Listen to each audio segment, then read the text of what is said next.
Miss Phoebe! Miss Phoebe! The chorus of excited squeals greeted her as she entered the packhouse kitchen. Phoebe smiled, sinking to her knees as the 10 young pups ranging from 4 to 13 rushed to greet her. She laughed, hugging each of them tight, rubbing noses with a few she was particularly close to. "Thank you so much for taking them today," one of the female wolves said, carrying a 2-year-old. Phoebe stood accepting the pup, who giggled at her and said, "It's no problem at all. This is my favorite part of the day. All right, everyone, let's go on a scavenger hunt." "Yeah!" Phoebe herding the pups out of the pack house and led them to the woods.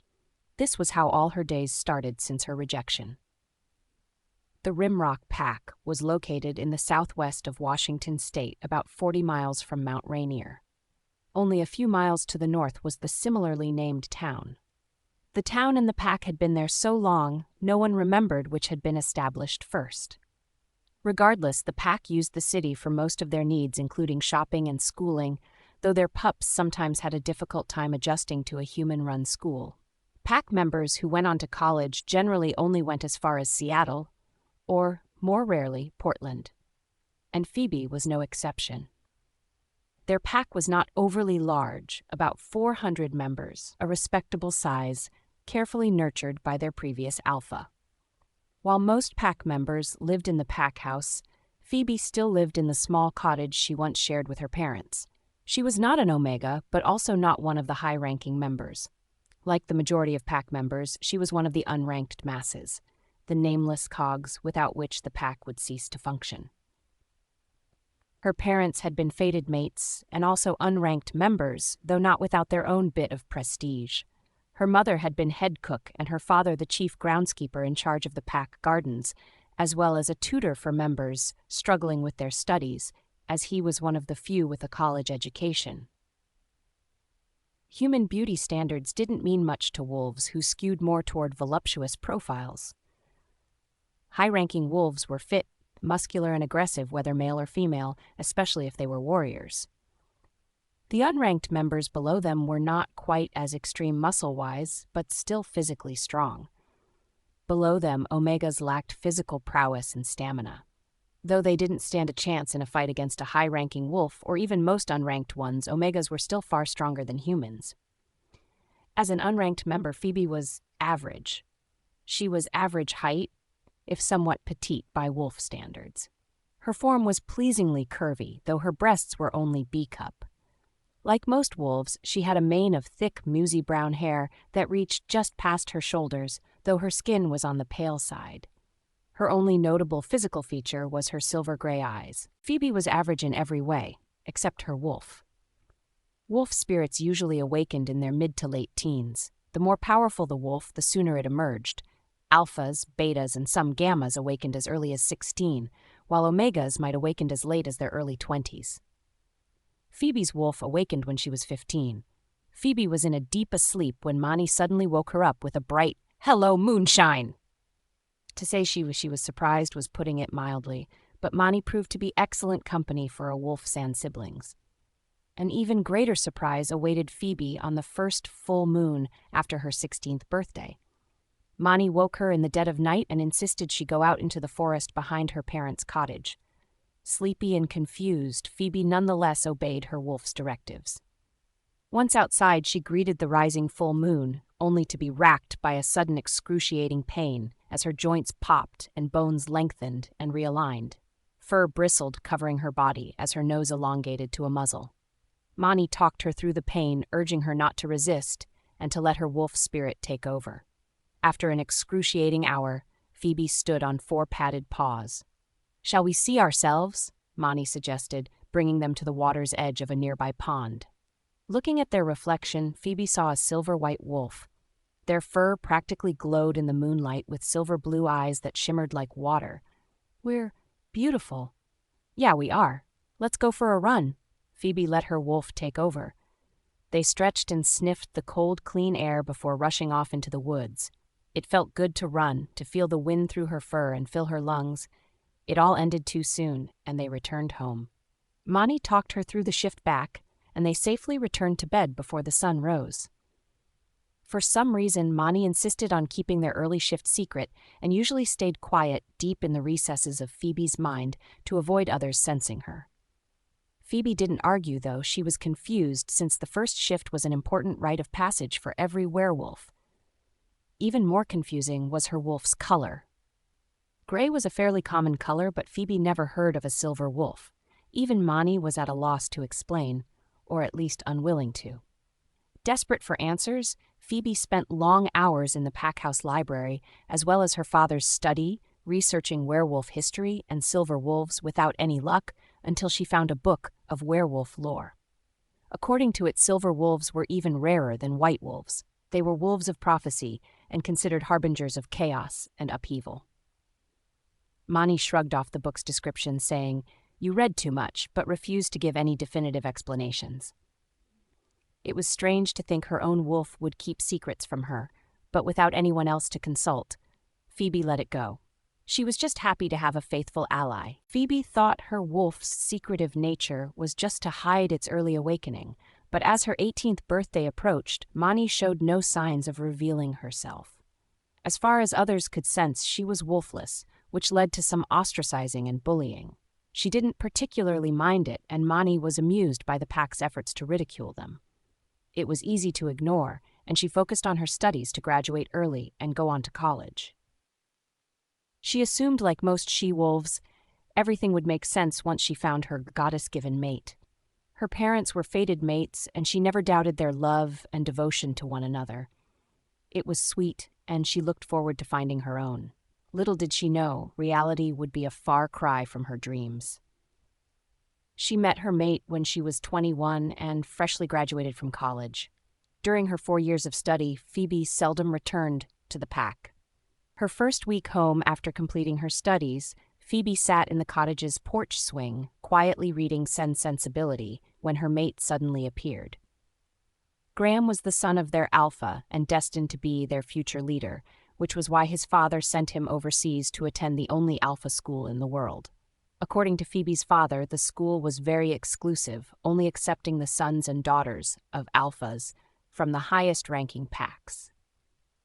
Packs were ranked based on history, size, collective wealth, and the relative strength of the alpha's bloodline. The criterion was vague, and her father said the Rimrock Pack barely qualified. Attendance was not mandatory for alphas by any means.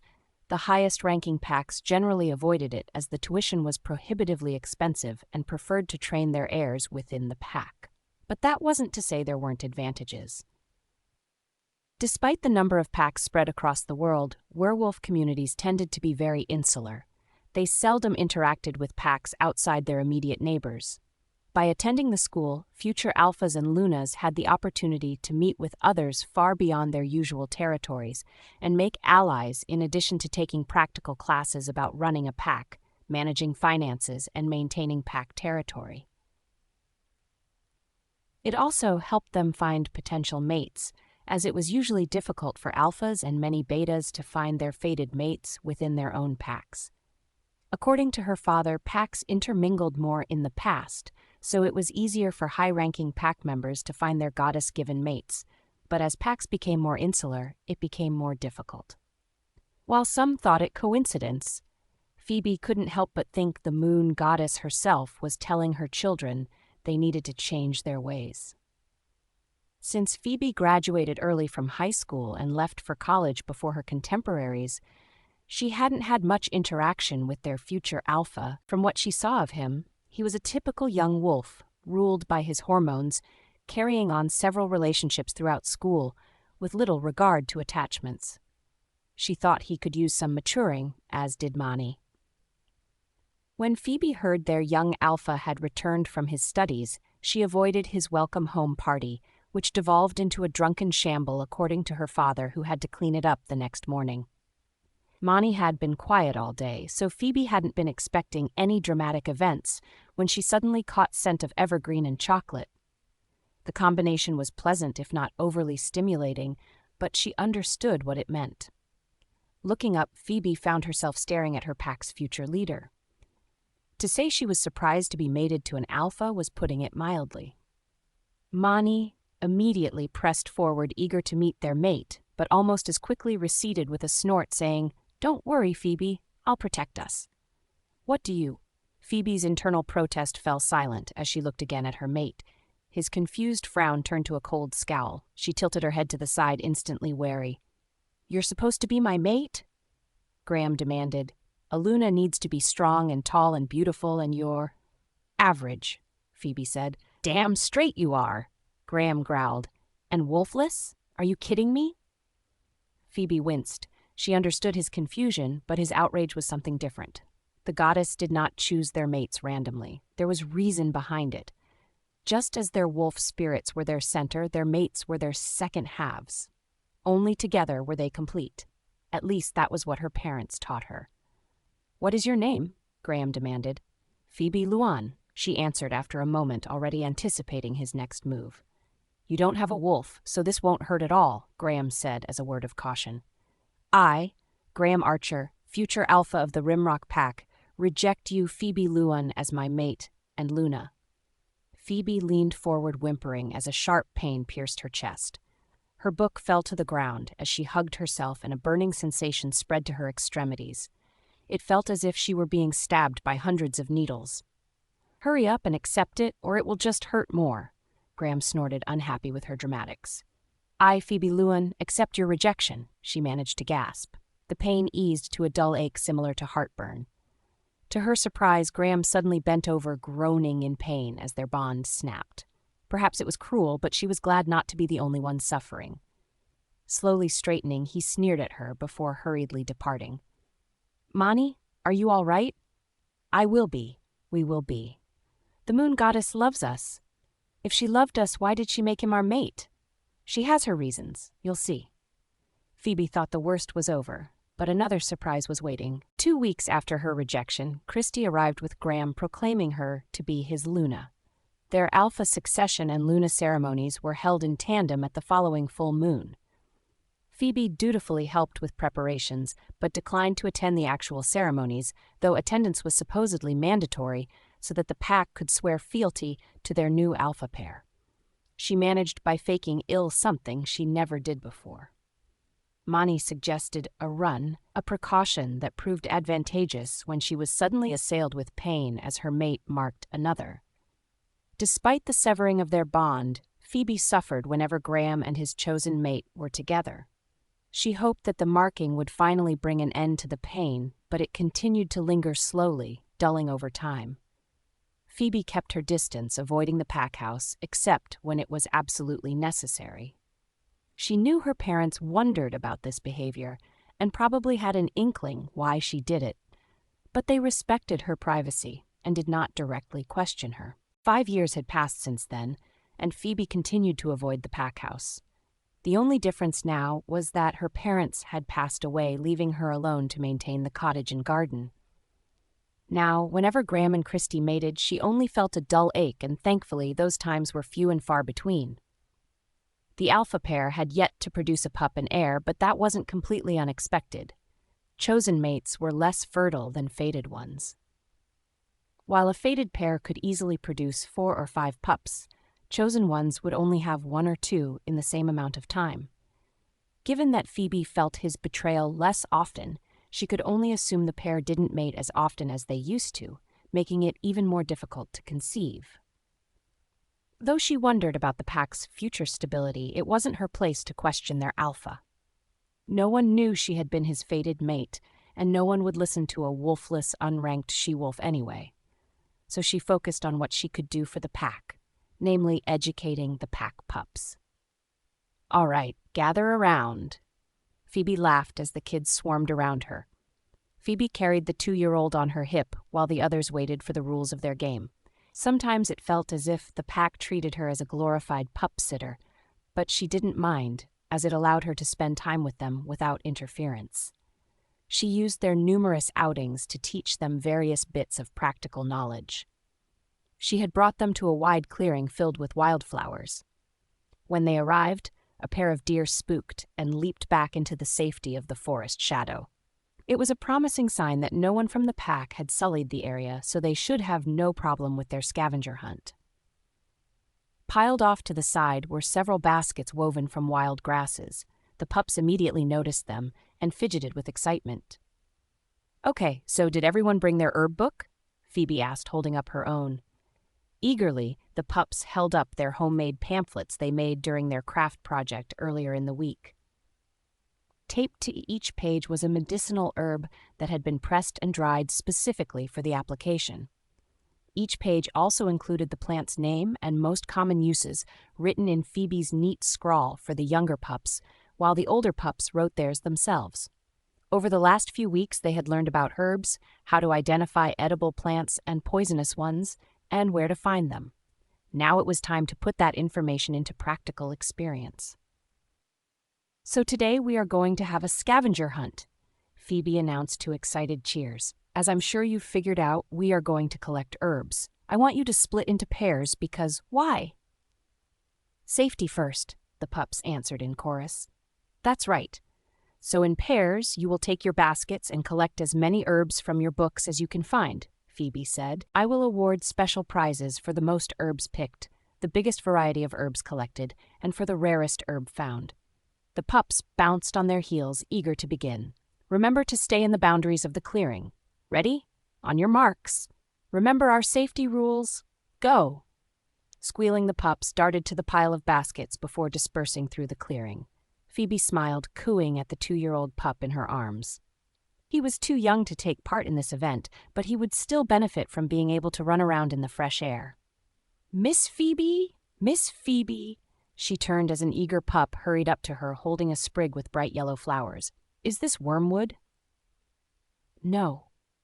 That's mustard," Phoebe answered, kneeling down to the pup's level. She never liked to talk down to them. "Let's see what wormwood looks like again, shall we?" The pup dutifully opened her book to the appropriate page for comparison. Phoebe was always patient with the pups and never lost her temper. They were young and still learning, so it was natural for them to make mistakes.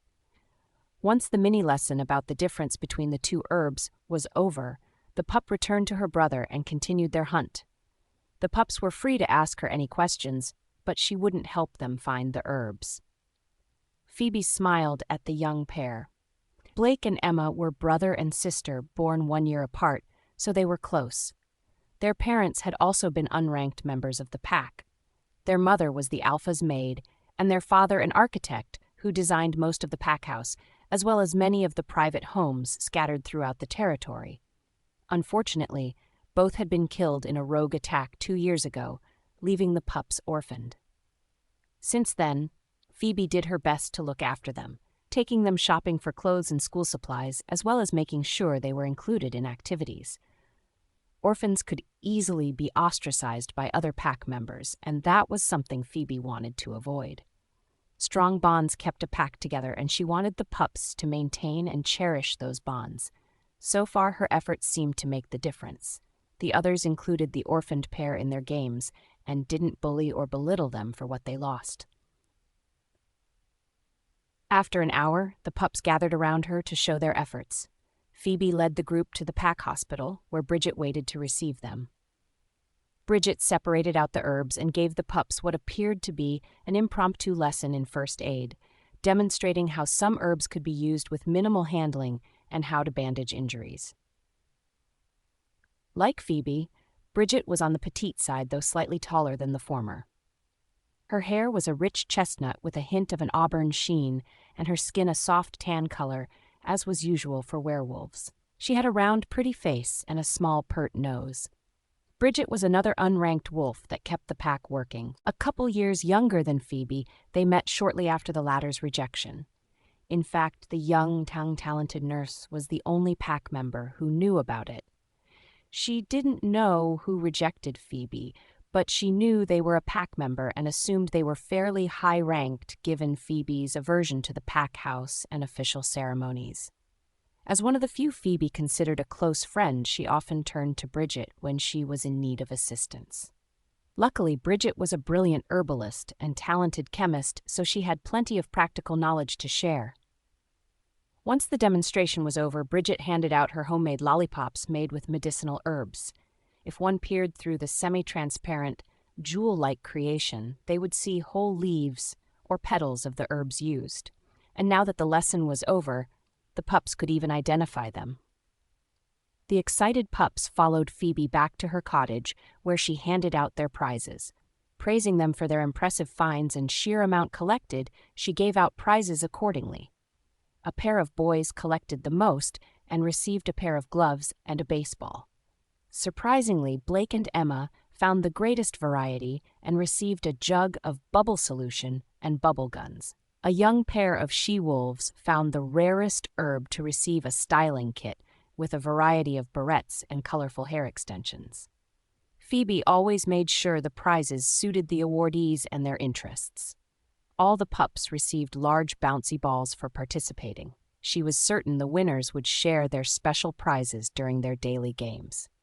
After the prizes were awarded, Phoebe led her troop back to the pack house. The pups were eager to play with their new toys, and Phoebe hoped they would retain the lessons that earned them their prizes. What she wanted most was for the pups to take pride in their own abilities. Not everyone would rise through the ranks as warriors, but everyone could contribute to the pack in some meaningful way. Most would always be in the middle like herself. It was important to do what they could do. Finding, collecting, and delivering herbs to the pack hospital benefited everyone. Being able to perform simple first aid could save a life in dire circumstances. Those were the kinds of lessons she hoped to instill in the pups. "Miss Phoebe?" She paused, seeing Blake and Emma had remained while the other pups dispersed. "Can we come over tonight?" Emma asked. "Are you sure you won't get into trouble?" "Jake is patrolling tonight, and he never checks on us." Blake wrinkled his nose. "Boss, all right. I'll make something special for us," Phoebe smiled. The pair hugged her before hurrying to catch up with the others. Phoebe watched them, feeling a familiar pain in her chest. Ever since they were orphaned, she did her best to care for them. She remodeled her own childhood bedroom to suit the brother and sister, filling it with books, toys, and games, as well as a closet full of clothes. Phoebe even petitioned to adopt the pups officially, but had been denied. Her face warmed at the memory. "Alpha!" Phoebe stormed into Graham's office without waiting for permission. "Explain this." Phoebe tossed the denied adoption papers onto his desk, staring at him as he flinched. It had been years since she last set foot in the pack house, and it was the first time she entered his office. Despite the vast difference in their status, Phoebe showed no inclination to give him proper respect. Her eyes shimmered silver as she glared at him, and his wolf cowered.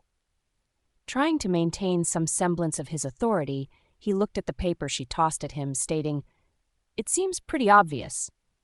"I didn't ask you to identify it," Phoebe practically snarled. "I told you to explain it. Why did you deny the application? Why would you want to adopt 2 pups in the first place?" he snorted. "Their family can take care of them." "They don't have any family," Phoebe snapped.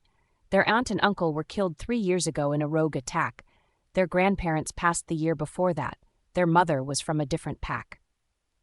"Was she?" Graham frowned. "She was your exclusive maid. Do you even remember what she looked like?" Phoebe snorted in disgust. "Have you compensated those pups for their loss before you sent your yes-man to turn off the water and power to their home? A home they were still living in. They nearly froze to death." Graham winced. He did remember signing the order to turn off power to the abandoned home, but he had been assured it was empty. "Those pups have been living with me for the past 6 months, so why can't I adopt them? You aren't even mated."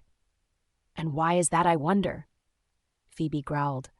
Mani had never made herself known since she awakened, but now she pressed close to the surface, adding power to Phoebe's anger and enhancing her aura.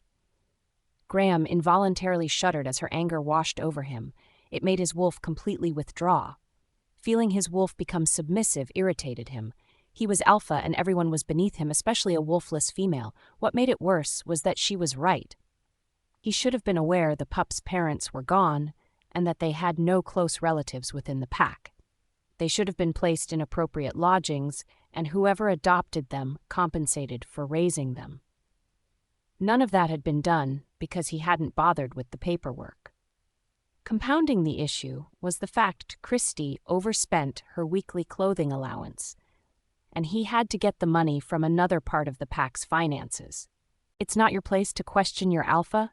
He forced himself to stand, giving him a height advantage since he was little over 6 feet and Phoebe only 5'4".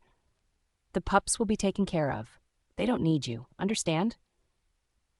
The pups had been given a room in the pack house that was hardly larger than a closet. Somehow, they crammed in 2 camping cots and a pair of trunks inside. According to the pups, it was drafty and dark since it only had 1 small window, and no one bothered to install a light bulb in the single overhead light. Even worse, the pups had mandatory bed checks.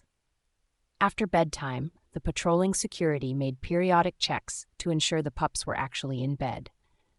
It had been bad in the beginning, but now the patrols were getting more lax, allowing Blake and Emma to sneak away, returning to her cottage where she kept their room ready. Her heart ached, knowing her anger made life difficult for pups that already had enough tragedy in their young lives. Mani whimpered in her mind, sharing her guilt. Their anger was completely justified, but they expressed it in the wrong setting. Even so, Phoebe continued to care for the brother and sister, providing them with new clothes, much better than the shabby hand-me-downs from the pack's donation closet. Turning away from the pack house, Phoebe made her way back to her cottage. Her mind raced with meal ideas. She smiled, already looking forward to company. Normally her meals were solitary affairs, unless Bridget stopped by, so the pups would most certainly be a welcome change. Mani perked up. Phoebe could practically feel her tail wagging in anticipation. One day they would find a way to keep the pups close. She just had to be patient and avoid Luna Christy's notice. "There you are, Phoebe." "Speak of the devil," Mani huffed. Inwardly, she cringed as she turned. "Hello, Luna." Christy was almost a half-foot taller than Phoebe, with a lithe body punctuated by an hourglass figure. Her long, blonde hair was neatly highlighted and professionally styled, as were her nails. It was clear she spent a lot of time and money on her appearance, yet her aura was minimal. In fact, Phoebe barely felt it even when Christy tried to exert influence over her. Mani confirmed the Luna's aura was exceptionally weak, so Phoebe knew she didn't imagine it. Despite this, or maybe because of it, Christy resorted to rather extreme measures to keep her authority over the pack. Phoebe struggled to maintain a neutral expression, keeping her disgust contained. "How can I help you, Luna?" Christy smirked. "We're having some very important visitors next week, and I don't want those annoying little spawn to bother them. Do I make myself clear?" "Yes, Luna. I'll arrange some activities to keep them busy and out of the way." "Good," Christy smiled, tipping up her nose. "Poor Phoebe, I do pity you." "Pardon? If only the goddess had been kinder to you and gave you a wolf, then you wouldn't have to deal with those snot-nosed kids." With a condescending smile, Christy walked away. With a sigh, Phoebe tried to calm herself. A Luna was meant to be the heart of the pack and ensure the pack's future. How could she not like pups? "She is no true Luna," Mani gave a dismissive snort. "A Gamma, maybe. Delta, most likely." Phoebe really couldn't argue, considering the Alpha had been her fated mate. "I don't see why she has to act like that. She'd get more respect if she was more personable." "She is in a position she was never meant to have, so I suppose an inferiority complex is natural," Mani said, "especially since her wolf is submissive to us." "It is?" "Oh, yes. Imagine how much her pride must smar every time her wolf shows its belly to you. A wolfless she-wolf." Phoebe frowned. This was not the first time Mani mentioned something similar. Although her wolf continued to hide itself, other wolf spirits instinctively sensed her presence and reacted in various ways. Higher ranks acted subservient, causing disconnections to their human half, while the lower-ranking wolves showed deference and respect. Phoebe found they had a calming influence on others, diffusing arguments even if she didn't directly intervene. Yet despite this, others continued to think she was wolfless. But as Mani wasn't inclined to explain, it was a mystery she never expected to solve. Well, we'll just have to stay out her way. Or she could stay out of ours, Mani countered. "Next time, I vote we don't save her." Phoebe chuckled, remembering the night as if it had happened yesterday. It had been the night of the winter solstice, and the pack was celebrating the longest night of the year in fine style. Avoiding the party as usual, Phoebe's quiet night was interrupted by Mani suddenly declaring an urge to go for a run. Since the majority of the pack would remain at the party, there was no reason to be overly cautious. Phoebe headed to her garden. Satisfied they were alone and unseen, she slipped out of her clothes, folding them neatly and stuffing them in a small bag she hid under her mother's rhododendron. The cold night air caused her pale skin to prickle with goosebumps as she stepped beyond the garden gate and into the woods beyond, but the discomfort faded as she shifted. Her first shift had been painful, but now it was exhilarating as she gave into her wolf and dropped to all fours. Thick silver fur kept her warm and her senses sharpened. It was an odd sensation as Phoebe and Monty switched places. Still aware, Phoebe's consciousness faded to the background as Monty pressed forward. The switch wasn't strictly necessary, but it was more efficient to allow her wolf to take the lead in this form, where Monty's control was instinctual and automatic, just as Phoebe's was in human form. Stretching, Monty sniffed the air and assured them they were indeed alone. A light snow gently fell, landing on their fur but not melting. Delighted with the picturesque night, Monty turned in circles with her tail held high. Leaping straight up, she snapped at the lazily falling flakes before sprinting off with freshly warmed-up muscles. It was exhilarating to run like a ghost through the dark woods. Their breaths came out in clouds that quickly vaporized behind them as they ran onward through the snowy landscape. Monty suddenly slowed and stopped. She sniffed the air, hackles curling back as she caught the faint scent of arousal in the crisp air. They were relatively close to the pack house, but still far enough away for it to be unusual to meet another. Cautiously, she eased forward until her sharp vision located the pair currently engaged in illicit activities. Phoebe jerked to attention, recognizing the she-wolf as none other than their Luna. She was pressed up against a tree, moaning, as her partner plowed into her rather forcefully. Phoebe recognized the male as one of the Delta warriors, though she never had contact with them. Monty growled softly at the sight. Either it was too quiet to hear or the pair was too occupied to notice, because they didn't stop. "How can she do this?" Phoebe stammered. Monty didn't answer immediately. In the brief encounters they had with her, they had picked up on subtle smells of her affairs. Though Christy tried to hide it with frequent baths and perfume, it followed her like a cloud. "You really shouldn't be surprised," Monty finally said. "We've known she's been doing this for some time. But shouldn't the Alpha be tearing everything apart because of her betrayal?" "Under normal circumstances, but remember they are chosen mates. The bond between them is weaker." "I know, but still. Plus, their wolves never bonded." "They didn't?" "No. The Alpha's wolf has been disconnected since he rejected us, and the Luna's... Well, I'm surprised she can still shift at how weak it's become since rejecting her fated mate." "She rejected hers too?" "Of course." Phoebe cringed at the thought of the pain the other must have suffered. She didn't know if there was anything crueler than rejecting one's fated mate. Monty whimpered comfort and turned to leave, just as hunting howls chorused through the forest. The 5 rogues emerged from the night, setting upon the distracted pair. Though the warrior attempted to protect his Luna and lover, he was quickly overwhelmed. He only managed to kill one before he was brought down. Christy screamed in horror, watching the rogues tear him apart. She was completely frozen in fear, unable to shift or defend herself.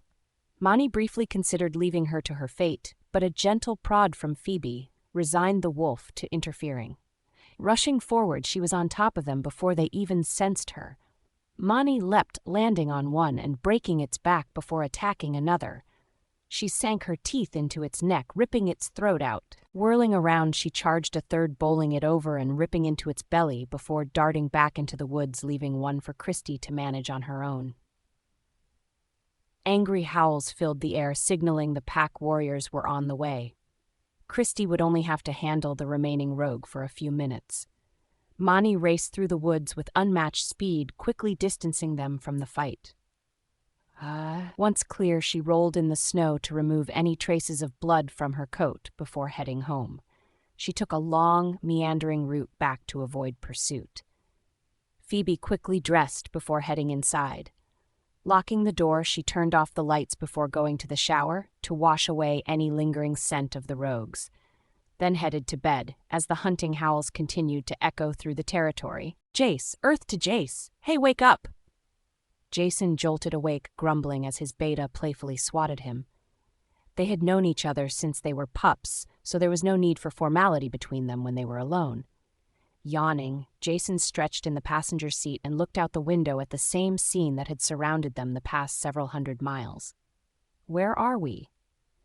"About another hour before we reach the next pack," Luke answered. "And which one is that again?" Jason sighed. After visiting 6 other packs, they were all beginning to look alike. Rimrock, Luke cued the information on his iPad before handing it to him. Jason dutifully read the pack's dossier. At just over 400 members, it was only a mid-level pack. Like other packs, they had been experiencing more rogue attacks of late, which was the reason for his little tour, at least publicly. Jason was Alpha of the Blue Moon Pack, one of the 6 ancient packs. With over 5,000 members strong, it was the largest pack in North America and one of the most prosperous. At 30, he had been running the pack for almost 10 years, making him one of the youngest as well. As with most alphas, Jason was tall and muscular without excess bulk. He had dark brown hair.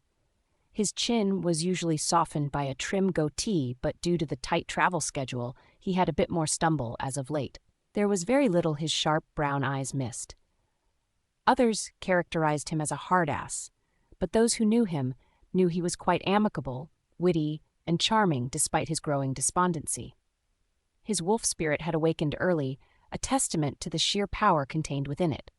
Lobo was a large brown, nearly black wolf with burning amber eyes and stood almost a foot taller than other wolves, even other alphas including his own father. Lobo's early emergence was part of the reason Jason assumed the mantle of leadership sooner than planned. His alpha aura was simply too powerful, overshadowing his father's and funneling the pack's loyalty away from his predecessor, whose rule was waning. Jason always knew he would be alpha, so he had no problem assuming the mantle. His one regret was not having his Luna at his side. As his father's successor, normally Jason would have marked his Luna before leadership was passed, but despite years of searching and traveling among his neighbors, he had yet to scent the one fated to stand by his side. After a werewolf's wolf spirit awakened, and once they experienced their first shift, they were able to sense their fated mates. He had been promised he would know her immediately by her scent. It would be so intoxicating he would have difficulty focusing on anything else. Yet, despite the fact his Beta and Gamma, even his sister, found their mates with relative ease, Jason still searched for his. To pass the time, most wolves engaged in activity to take the edge off their pent-up drive. Jason, however, abstained from such frivolous activity. The last thing he wanted was to be covered in another she-wolf's scent when he finally found his mate. He was determined she would be his first, only, and last. Lobo was in complete agreement. But after a decade of searching, they both were feeling the strain. A pack was meant to be led by a pair. An alpha was the pack's strength, but a Luna was its heart. His pack desperately needed the heart they had been missing, as much as he needed his Luna by his side. Tensions were ready to snap, and discord wormed its way into the pack harmony. Jason was beginning to wonder how long it could maintain its tenuous balance. Wanting to help his mother suggested a security tour. Rogue attacks were on the rise. It was a good time to tour the packs most affected and evaluate their security levels to determine if they were adequate. It was also good cover to extend the search for his Luna, as he would be visiting packs he hadn't been to before. That was the real reason for this trip, but after a half-dozen packs, he was beginning to lose hope, especially after the last one. Jason cringed at the memory of the Alpha's daughter naked in his bed covered in rose petals. Despite numerous complaints and even threats, she continued to try and enter his bedroom. Lobo was ready to go on a killing spree, so Jason cut his visit short. "Cheer up, Jace," Luke eyed him with concern. "Hey, lucky number 7, right?" "Right." Jason sighed, looking again at the dossier. "Looks like the Alpha's a little younger than me, and he's mated. Lucky bastard." "Yeah, well, maybe not. If rumors are true, they aren't fated mates." "He took a chosen mate?" Jason frowned. It was common knowledge a mated Alpha was more powerful than an unmated one, and a fated bond stronger than a chosen one. That was the reason why Alphas went out of their way to locate their fated mates, as it would guarantee them more influence and strength. There was no reason for a young Alpha to resort to taking a chosen mate if his fated was not yet found. Was the Rimrock's Alpha just impatient, or had he lost his mate in a rogue attack, in which case the goddess would certainly have granted a second chance mate? There was no way the Alpha would have done the unthinkable and actually rejected his mate. The goddess was benevolent and caring, but she never forgave anyone if they rejected their fated mate. While the rejected wolf would be given a second chance, the one who rejected them would not. Their soul would be cursed, never to know the serenity of finding their match. They would have no choice except to settle for a chosen mate, which was cruel enough, but when they died, they would be cursed to wander the moonlit territory alone, forever. Lobo stirred, whining. His wolf was desperate to find its mate, but not so desperate to resort to taking a chosen mate. No, their fated mate was out there, and when they found her, she would be perfect. Lobo settled in the back of his mind, comforted for the time being. Jason turned his attention back to Rimrock's dossier and tried to forget his anxiety, but that was easier said than done. His apprehension remained as they entered the pack's territory and arrived at the pack house. With a sigh, Jason opened the door and climbed out while Luke conferred with their escort emerging from 2 other vehicles and reminding them of proper visitor conduct. Grabbing his jacket, Jason breathed deep and suddenly froze as Lobobo practically leapt to attention and surged to the forefront of Jason's mind. It was a struggle to keep his wolf in check even as he breathed in the cool air again. There was no mistaking it. She's here. Jace, what's up? Luke asked, joining him. Jay, you look like you've seen a ghost. She's here. What? Who? My mate. Luke blinked, hardly willing to believe it. Are you sure? Yeah, it's faint, but it's definitely her scent. She's here. I told you lucky number 7, Luke grinned. Spying their approaching hosts, he said, but let's keep it together for now. Jason growled. His dark eyes swirled amber as Lobo pressed closer, wanting nothing more than to tear straight through the pack until he found his mate. He had waited long enough. Easy, Jace? Easy, Jace, Luke muttered, feeling Jason's aura washing over him. Your mate is here, right? Well, we'll be going on a tour soon, so it'll be the perfect time to find her, right? Right. Jason breathed deep, slowly regaining control. Lobo whimpered. Mate. I know. We'll find her. We are not leaving without her. Yes, find mate. Lobo finally receded, allowing him to withdraw his aura. Patience, buddy. We'll find her. Jason stepped out of the bathroom, drying his hair before dressing. After a tedious tour of Rimrock's pack house and surrounding grounds, he now had to sit through a welcome party with his hosts. Lobo impatiently prowled the back of his mind. They had picked up their mate's scent just about everywhere, but it was always faint and impossible to track. His mate was like a ghost, everywhere and nowhere, except in the pack house. Oddly enough, her scent was everywhere except within it. It was strange. The pack house was the one place most wolves spent the majority of their time, especially unmated ones. It was only through mingling and meeting others that one found their mate after all. Unless, had his mate given up on finding him? Or did she have a mate previously and lost him? Though he was somewhat disappointed he would not be her first, his heart also ached for her if she had gone through the pain of losing a mate. Lobo whimpered his sympathy. In either case, they wouldn't know the answer until they found her. Dressing in a pair of simple slacks and a button-down shirt, Jason was ready long before Luke arrived to collect him. Together, they headed to the back patio, where tables and decorative lights had been set up. Pack members manned grills, and a steady stream of Omega servers brought out salads and sides from the kitchen. Every pack he visited insisted on these welcome parties, hoping to impress him. This meant he sat through the same party 7 times, only the faces changed. Still, it was a pleasant and relaxed atmosphere. Jason saw several of his warriors mingling with the crowd. Aside from Luke, his escort was comprised of unmated wolves. It was not only difficult for alphas to find their fated mates, but also for warriors to find theirs. To help his warriors as much as possible, he always traveled with unmated ones, giving them the opportunity to search for their mates. Whenever his warriors found their mates, he was both happy for them and jealous. But now, finally, he was close to finding his own mate. Reaching the coolers, Jason considered his options. There were bottles of water and a few sodas, but most were beer. That fact alone wouldn't bother him, as werewolves' superior recovery rate eliminated alcohol almost as soon as it was imbibed. However, werewolves had developed their own brews using small amounts of aconite, otherwise known as wolfsbane. In large amounts, the herb was deadly, but in small doses in conjunction with alcohol, it slowed their recovery rate and allowed them to get drunk. There were 3 different strengths to this special concoction determined by how much aconite was used. It was easy to tell the strength of the 3 brews based on the color of the label: blue for the weakest, followed by amber, and finally red for the strongest. Looking in the coolers, Jason was rather disappointed to see the majority were red labeled with a few amber ones but no blue. Lobo growled as Jason grabbed an amber labeled bottle. He supposed it wouldn't look good for an alpha to walk around with a bottle of soda, though he had no intention of drinking the beer in his hand. The red-labeled beer wasn't even allowed in his own territory.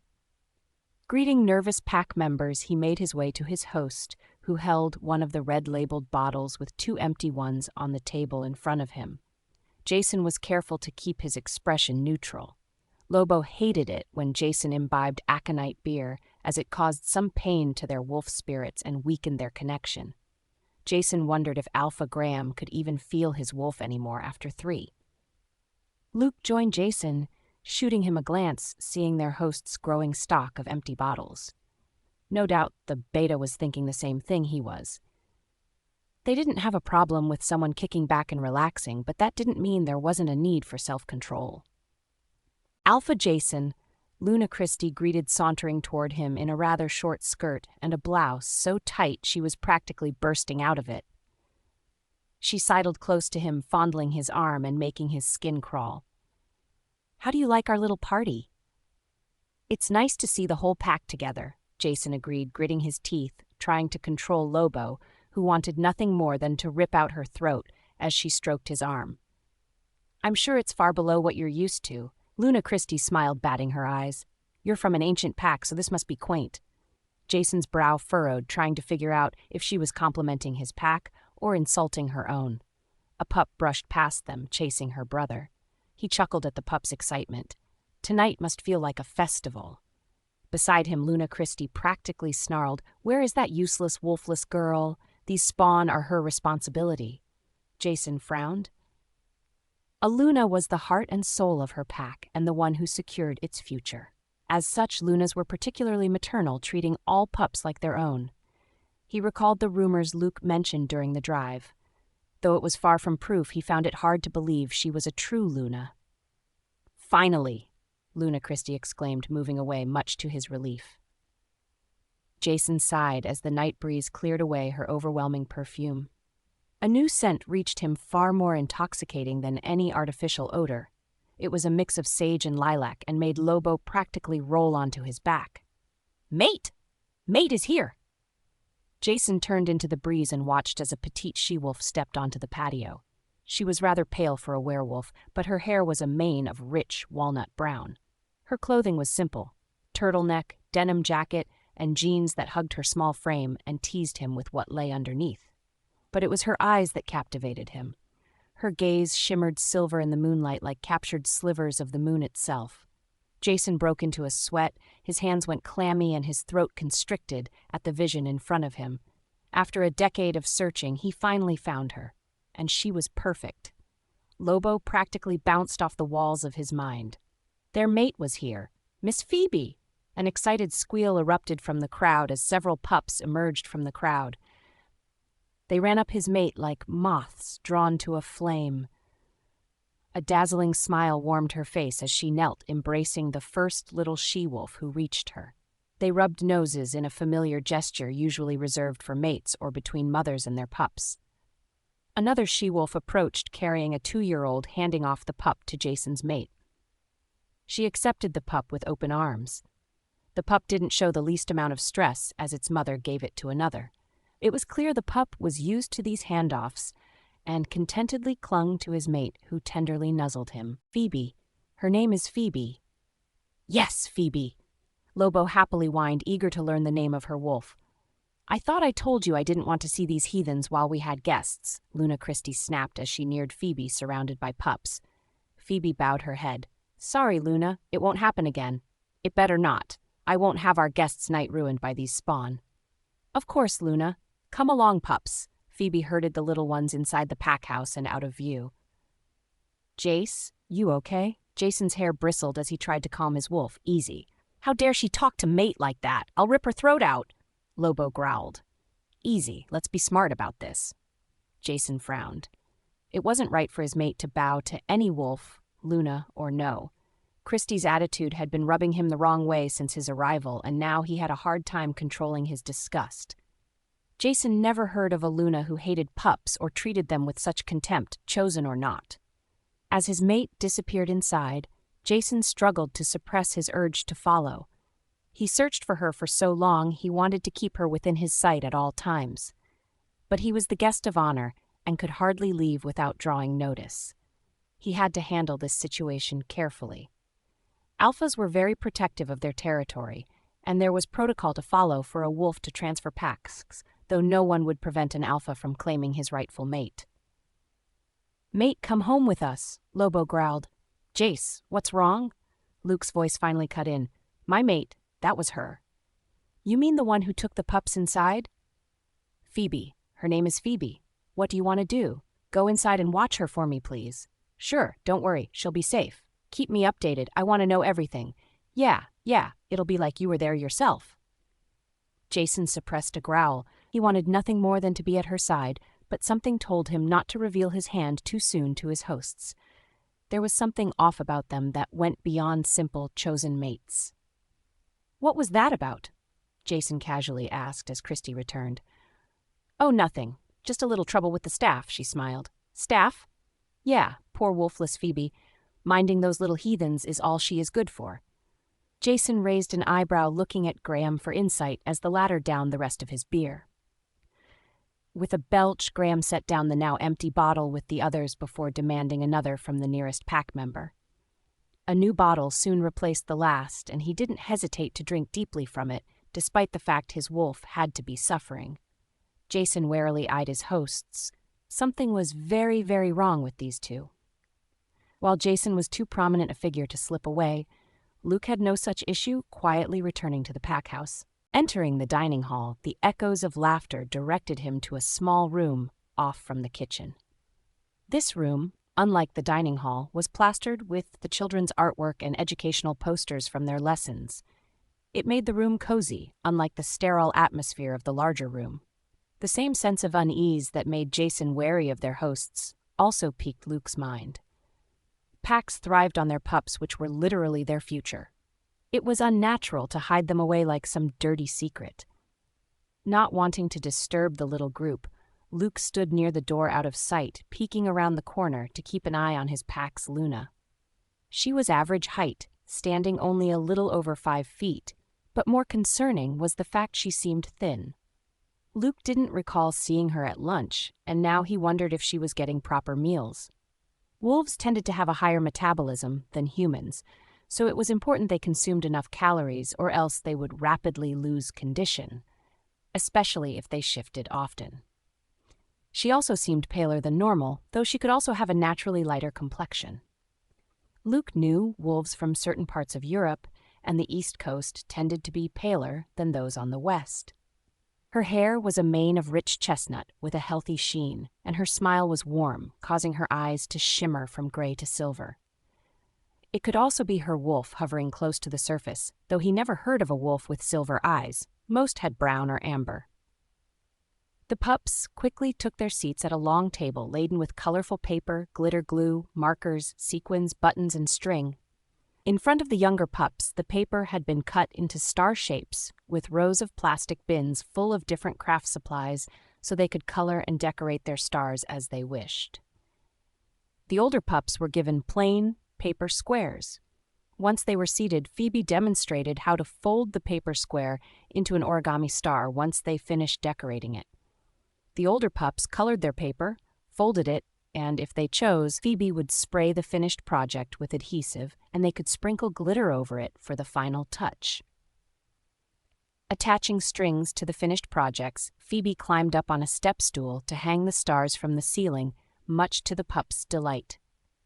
When they were done, they cleaned up their project table before pushing it to the wall. Once it was out of the way, Phoebe brought out her final surprise, a bucket. She placed a light in the bottom before setting it on the ground. Over the bucket, she added a paper fire, effectively making a faux campfire. The pups giggled, gathering around it, as if it was real, holding branches with paper marshmallows and hot dogs on the end. "Excuse us." Luke jerked back, allowing the kitchen omegas to enter, bearing plates laden with real hot dogs, salads, coleslaw, and other goodies from dinner. The pups squealed delight using the ketchup, mustard, relish, and other condiments on their hot dogs. Each was given a soda, and they happily ate their dinner around the pretend campfire. Luke's stomach complained about its own empty state. He stepped into the kitchen and helped himself to the sides lining the center counter. Outside, he knew there were barbecue ribs and steak along with burgers and hot dogs, but he didn't mind missing out as he watched over his future, Luna keeping Jason informed about her activities. Slowly, he became aware he had an audience. Luke turned to see one of the cooks watching him closely. The she-wolf studying him was an omega, but well within her prime, giving her an aura of experience and elevating her status somewhat even toward a beta like him. Luke gave her a respectful nod. She pressed her lips together before asking, "Just what do you want with her?" "She doesn't like playing games, especially the ones you want to play." Luke grimaced at her candor before turning his head to show his mark. He thought the gesture would be enough, but she continued to study him unimpressed. "I'm just confused," Luke finally said. Maybe he could glean some much-needed information. "Why are the pups in here and not outside?" "Because our Luna doesn't like pups. She thinks they get in the way. But pups are a pack's future. Not according to her." Luke frowned. Alpha Graham was still young by werewolf standards, so there was no reason for him to feel rushed into securing a mate. He didn't have to wait as long as Jason, but certainly he could have given it a little time. Given the advantages of a fated mate, not to mention the risks of taking a chosen one, every alpha made an effort to find their destined mate. "Phoebe takes care of those pups like she was their mother," the Omega continued. "She's sweet and gentle, so I won't tolerate no playing around with her." "I promise you, I have no intentions of doing that." The cook watched him a moment longer before returning to her duties. Luke hesitated but slowly sidled back to the door as the pups finished their supper. "Miss Phoebe, tell us a story." "Yeah, story time." Phoebe chuckled as she gently cleaned the 2-year-old's face. "And what kind of story would you like?" "An adventure story. A story about kids like us. Adults are boring. A scary story." "Oh my, that's a tall order," Phoebe laughed. "Let's see, how about Treasure Island? I haven't told you that one yet, have I?" "What's it about?" "Well, it's about a treasure hunt." The pups shared dubious looks. "It has adventure on the high seas, about a young boy just your ages, and it has scary pirates." "Okay," Phoebe chuckled, urging them to settle down. When all were comfortable, she started, "Once upon a time in a small English town." Jason struggled to keep his revulsion in check as Graham continued to drink heavily. Christy flashed him flirty smiles and tried to play footsie under the table. The only thing keeping his wolf under control was Luke's running commentary of his mate's activities. Jason could almost picture the scene as she and the pups crafted their stars, then pretended to camp around their campfire. By the time she related, the plot of Treasure Island, Lobo was practically purring. "Mate is amazing." "Agreed." Jason sighed, looking out across the patio with a relaxed smile. Her scent still lingered in his nostrils. What he wouldn't give to trade places with Luke to watch over her himself. A pressure on his leg caused his skin to prickle, bringing him out of his revelry. His eyes shifted to his host, where Christy sat smirking. He could feel her trying to mind-link him, but Jason shut her out, changing position so he was out of her reach. Lobo stirred with a growl. How dare anyone interrupt their fantasies about their mate? As the party wound down, couples began to disperse. Jason assumed they were retrieving the pups to take them to bed. His suspicions were confirmed as Luke continued giving him updates. The last pups Phoebe escorted to their own room within the pack house before she departed, leaving through the back door and disappearing into the night. Luke followed at a discreet distance, tracking her to a cottage. Jason was on the edge of his seat as Luke described the single-story structure surrounded by a cozy garden with the woods butted up against it. The windows were dark when she arrived and remained that way as she went directly to bed. Luke prowled the perimeter, not picking up any strong scents but hers. It seemed she lived alone. Jason frowned. Not that he minded the fact his mate was not surrounded by unmated males, but it was unnatural for a she-wolf to live alone. She-wolves generally possessed more gregarious natures than their male counterparts, and preferred to live in close proximity with one another. In all likelihood, the cottage was her parents' home, and where Phoebe grew up. The fact she was living alone meant they had already passed. Lobo whimpered in sympathy, upset they hadn't found their mate sooner, and would have been there for her during what was certainly a trying time. But why would his mate continue to live alone so far from the others? Most in her situation would have moved into the pack house to be closer to other she-wolves, their support and comfort. "Looks like she's gone to bed," Luke commented. "What do you want to do?" "Go to mate," Lobo immediately demanded. He would give anything to follow through with his instinct, but Jason hesitated. Waking her from slumber by suddenly appearing on her doorstep was sure to be confusing for her. No, he needed to talk to her. They needed time to get to know each other. But I don't like leaving her out there alone so far away from the pack. Agreed, Luke answered. His pack's Luna needed to be protected at all times. It was an instinct he didn't dare fight. What about a guard? Jason hesitated. Aside from Luke, the rest of his escort were unmated males, a fact that made Lobo bristle. He didn't doubt the loyalty of his warriors, but he also couldn't fight his instinct to protect his unmarked mate from interlopers. What about Cam? Luke suggested, knowing his thoughts. Cam was a fierce warrior and a skilled fighter. He was also gay. Unmated or not, he would certainly be no threat to the bond slowly forming between Jason and his mate. Good. Have Cam meet you. Should I tell him why he'll be guarding a random she-wolf? He's smart. He'll figure it out on his own. But yeah, tell him to keep it to himself for now. At least until I can speak with her. Got it. Jason escaped the party and Christy's amorous overtures as soon as he could, retreating to his room. Double-locking his door, he hopped in the shower to try to cool his eagerness to see his mate. His arms itched to hold her, caress her. He was dying to bury his nose in her neck and breathe her scent. "Mate!" Lobo growled, pacing in the back of his mind like a caged animal. "I know, pal," Jason sighed. "I want to be with her just as much as you do, but we have to be cautious. There's something wrong with this pack. If that Luna touches us again, we rip her throat out," Lobo snarled. Strange Alpha Graham didn't react at all. Jason suddenly realized something that had been bothering him the whole night. A chosen bond wasn't as strong as a fated one, but it still connected one's wolf spirit to another, allowing them to communicate and sense each other. If one member of the pair betrayed the bond, the other would certainly feel it. Though Christy had only been flirting, her mate should still have felt her intentions, and yet Graham hadn't even flinched despite the fact she was sitting next to him.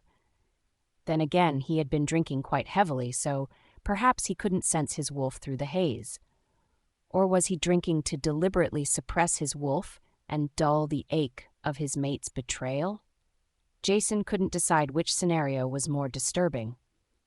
In either case, his instinct told him it wasn't safe to announce his fated mate had been found, at least not until he had a chance to speak with her. The sooner they could leave and get his mate back to the safety of his own pack, the better. "Yes, take mate home." "We will. We are not leaving without her." Lobo growled assent. No matter what he had to convince Phoebe to leave with him, nobody could stop him from claiming what was his. Stepping out of the shower, Jason felt more exhausted than when he entered. Quickly drying himself, he splayed out in the large bed. Sleep didn't come easily. His mate was etched in his mind, and he saw her as soon as he closed his eyes. He wanted nothing more than to curl up with her in his arms, her warm scent wafting around him and filling his nose. Only with that image firmly in place did he finally manage to fall asleep. The buzzing of his phone woke him the next morning. With a groan, he reached for it, setting it against his ear without looking at the screen before answering. "Yeah? Oh, I'm sorry, dear. Did I wake you?" "Mom?" Jason was instantly awake. "Is everything all right?" Of course. Ben has the pack running like clockwork, his mother assured him. But we did have a pretty serious breach. What do you mean? Rogues. They breached our southern border. Daddy, Ben, and the warriors drove them out. Causalities? None on our end. It's just what? You know how packs are. They get anxious when their alpha is away. Yeah, got it loud and clear, Jason sighed. Since he had no Luna tying the pack together, they relied on him to maintain the pack bonds. While loyalty and trust were powerful, it didn't quite make up for the natural strength of a Luna's care and love. I'm sorry, dear. I know you were counting on this trip. It's all right, Mom. I found her. You did? Is she there with you? Can I talk to her? What's her name? What's she like? The question spilled out of his eager mother like a river. No, she's not with me at the moment. I just scented her last night. Her name is Phoebe. Mom, she's gorgeous. You should have seen how she interacts with her pack's pups. Just the mention of it had Lobo wagging his tail. Oh, sweetie, she sounds wonderful. I'm so happy for you, his mother gushed. But you haven't spoken to her yet? No, not yet. This pack, the Alpha and Luna, are strange. What do you mean? I'm pretty sure they are chosen mates, but their bond, it almost seems, well, repressed, Jason sighed. He couldn't think of a better word to describe it. It's not like yours and Dad's bond and how strained it became. It's like they are doing everything they can to deliberately weaken it. If that's true, it means the Alpha most likely met his fated mate and rejected her before taking his chosen mate. You think so? He had to know it would be risky. Aside from the advantages of a fated mate, there was another danger when it came to rejecting them, and that was the possibility of losing one's wolf entirely. Their wolf spirits hungered for their fated mates. If their human counterpart rejected that mate, it could drive their wolf insane. Their spirits became unpredictable or depressed, refusing to even communicate with their human half. Sometimes they completely lost the ability to shift. Other times they went feral and became a crazed rogue. For an alpha, the risks were far too great. Why take such a gamble? Just what could the Rimrock Alpha have been thinking when he rejected his mate for another? You're right to be cautious, his mother intoned. If he finds out your fated mate is a member of his pack, it could send his wolf over the edge. There's no telling how it could react. Must protect mate, Lobo growled. Cam guarded her place last night. Jason said, I'll talk to her today and wrap up my visit as soon as I can. Take your time and don't rush the bond. Your mate deserves some romance before you sweep her away. Once I tell the pack you've found your Luna, they'll settle down and prepare to welcome her. Jason grimaced. His pack had been waiting over 30 years for their Luna. Though his parents were fated mates, their pairing had been strained by his father's previous indiscretions, and his mother was never able to properly bond with the pack. Perhaps that was why it was so easy for Jason to assume control even though his father was still in his prime. Most alphas handed down leadership only after years of training and preparation. Jason had taken over his pack when he was 21. He had been through warrior training and alpha training since he was 12, but he was hardly ready for such responsibility. Yet the moment Lobo awakened, it was clear he was no ordinary wolf, and almost immediately eclipsed his father. His father tried to deny it, but there was no hiding how even his wolf bowed to his son. Once Jason turned 18, his father finally accepted the truth and started preparing to officially hand over control of the pack, even though Jason had yet to find his fated Luna. For years, Jason managed his pack on his own, building their confidence and loyalty in stages until they were united under his leadership. Their bonds were strong, but still lacking. The final piece was finally within his grasp, his Luna. Good luck, sweetheart. His mother's voice broke through his thoughts. Thanks, I'll call you later. You do that, but don't interrupt your time with your Luna. Use this time to establish and strengthen your bond. When you come back, it is sure to be hectic, and it will be more difficult to spend time together. Right. See you soon, and I can't wait to meet her. Bye, Mom. Jason hung up the phone. Running a hand through his hair, he headed to the bathroom. His mother said to use this time to establish his bond. But how? He had only given this pack a total of 3 days for a security assessment, so his schedule was tight, and it would look suspicious if he extended it without reason. After breakfast, he was supposed to evaluate their warriors and observe their training methods.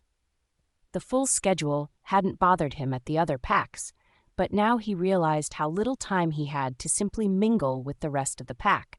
He had to find time to meet his mate and speak with her. Lobo prowled the back of his mind, growling softly. They were both anxious to see their mate again, which reminded him, "Cam, I'm here, Alpha. How was last night?" "Uneventful. Luna was up early, though. She's been awake for an hour already." And what is she doing now?" "Right now she's sitting on her porch swing with a cup of herbal tea reading. I can't see the book title from here, though. Should I get closer?" "No, don't disturb her. I suppose she'll head to breakfast soon." "I don't think so, Alpha. I smelled eggs and bacon earlier, so I'm pretty sure she made her own." Jason frowned. Made her own? It certainly wasn't out of the ordinary for wolves to enjoy a private meal from time to time, especially if they lived away from the pack house. However, wolves were social by nature. So far, the only ones his Luna spent time with were the pack's pups. He wondered why, not to mention her scent in the pack house was virtually non-existent. It seemed she avoided it as much as possible, but why would she do that? Wolves were not solitary by nature. Lobo whimpered at the thought of their mate being lonely. They should be with her. "All right, Cam, keep watch. I'll send Luke to relieve you so you can eat. Actually, if you just send him out with food, I'll be fine." "Are you sure?" "Yeah, I already know my mate isn't here, and after last night's party, I got a sense my kind wasn't appreciated." Jason grimaced. Wolves generally didn't hold the same prejudices as humans when it came to orientation. Wolves judged others by their aura and ability, rather than their bed partners, but some younger packs did harbor such views, especially if they associated closely with human settlements. Such prejudice made it difficult for wolves like Cam, though he was more than capable of putting others in their place. For those who lacked pack status or physical strength to defend themselves, staying with their pack could be impossible, and sometimes they were even driven out, forced to become rogues, which was truly cruel. Packs like Blue Moon worked to help such wolves transfer to other packs. In the day and age of computers and internet, helping wolves forced out by such circumstances was even easier. In fact, the Strawberry Moon Pack in California made helping such wolves its mission, establishing a network of safe havens, ensuring they could find a permanent home and their mates. Though Cam probably never thought about it, visiting the Rimrock Pack was a stark reminder he was lucky to be born in a pack Blue Moon. "Very well, let Luke know. Keep an eye on her." "Of course, Alpha. No one will harm our Luna." Jason's lips twitched with a smile. It warmed him to know his pack members were already showing loyalty to their Luna when he hadn't even spoken to her yet. As his mother said, she would be welcomed with open arms once he brought her home. Lobo bristled with pride. Jason dressed and was ready by the time Luke knocked on his door. "How'd you sleep?" Luke asked with a smirk. Jason growled warning. His beta was trying to lighten the mood, but it wasn't helping. Questions had run through his mind all night, and the urge to hold his mate racked his every thought. He didn't like she was so far away from the safety of the pack house. One thing he knew for certain, he could not spend another night without her. "Okay, bad joke." Luke held up his hands in surrender. He was, in fact, impressed by Jason's self-control. When Luke first scented his mate, he couldn't keep his hands to himself. All night long he held his mate close, nuzzling her, kissing her, and rubbing his scent over her before they mated and marked each other that very night, leaving the party early. "My mother called," Jason said. "What happened?" Luke asked, immediately on edge. "There was a breach. No casualties, but the pack is getting anxious." "Without their Alpha present, I can understand why," Luke nodded. Even with Ben, Jason's sister and mother present, the pack would still be anxious without their Alpha, especially with no proper Luna to keep them calm. "So, what do you want to do?" "I'm canceling the rest of the tour," Jason said. "The one thing I've been looking for is here. Mom said not to rush, but I plan to head home as soon as possible." Luke nodded.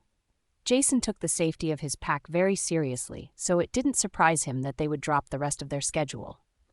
But he also knew Jason was anxious, since he hadn't even had a conversation with his Luna yet. Somehow, he he had to introduce himself and convince her to leave her home to go with him back to his pack.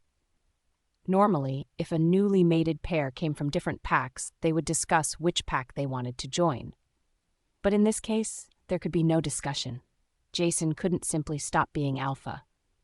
It shouldn't be too difficult with the bond pulling her to stay with her mate, but it was clear she was very attached to her pack, or at least the pups. Luke wasn't certain how this would fall out. Together they headed down to the dining hall. Because of his conversation with Jason didn't expect to see his mate at breakfast, but he was still disappointed by her absence. As they loaded their plates, a shrill voice called to them. "Over here, Jason." He suppressed a growl as he looked over at the table where their hosts sat. Christy stood waving them over enthusiastically, while Graham nursed what had to be a severe hangover with a strong cup of coffee. After one day, it seemed they thought they were free to address him casually. "Well, have fun," Luke said. "Don't you dare leave me alone with those two," Jason warned. Last night had been torture in more ways than one. "Yes, Alpha," Luke said, "but I do still need to bring Cam his breakfast, so don't take too long." Together, they joined their hosts. Jason made Luke sit across from the overeager Luna, allowing him to sit as far from her as possible. An awkward silence descended on the foursome while Jason warily eyed his hosts. "So, Alpha Graham," Luke said after a moment, "we're looking forward to training with your warriors today. I'm always interested in new techniques." Graham grunted, sipping his coffee. He hadn't shaved, and dark bags hung under his bloodshot eyes. Luke was fairly certain he never saw any alpha in such a condition, and certainly not Jason, who took his responsibilities seriously. Given the conversation Jason related to Luke, he was inclined to agree with his pack's former Luna. Not only had Graham taken a chosen mate, but he had rejected his fated one. As a result, a rift opened between him and his wolf spirit. The disconnection also damaged his bond to the pack, affecting his connection to it, and perhaps the pack's bonds to each other as well. All of that could have been negated if his chosen Luna was serious about her position, but Christy was not a proper Luna in the least. If her designer clothing was anything to go by, she was only concerned with shopping and self-gratification. If not for the fact Jason had found his mate, they would certainly have cut this visit even shorter than the last. Hopefully, the warriors would make up for their lackluster leadership. After an arduous breakfast, Luke slipped out to deliver Cam his meal before meeting Jason at the training facility, ahead of their host, who continued to linger over his coffee. They were disappointed to see Rimrock's warriors didn't have any more motivation than their leaders. Far fewer than they predicted even showed up, despite knowing Jason and his visiting warriors were training with them. Compounding the problem was the fact neither Alpha Graham nor Beta Michael showed up. Jason gritted his teeth, struggling to suppress Lobo, who prowled the back of his mind. "Do you suppose this is their actual everyday training?" Luke asked, eyeing the disorganized troop struggle with inadequate equipment. Jason rubbed his temple, fending off a headache. "Well, at least there is good news." "Such as?" Jason sighed. "Now you can spend time with your Luna," Luca smirked. Jason blinked, glancing at his beta. That was right. If their hosts were not attending the training session, then sneaking away was much simpler. Luke could handle the joint training without him. A smile twitched his lips as Lobo came to attention. "Cam, where are you?" "In the woods." "Woods? Head south if you are coming from the pack house."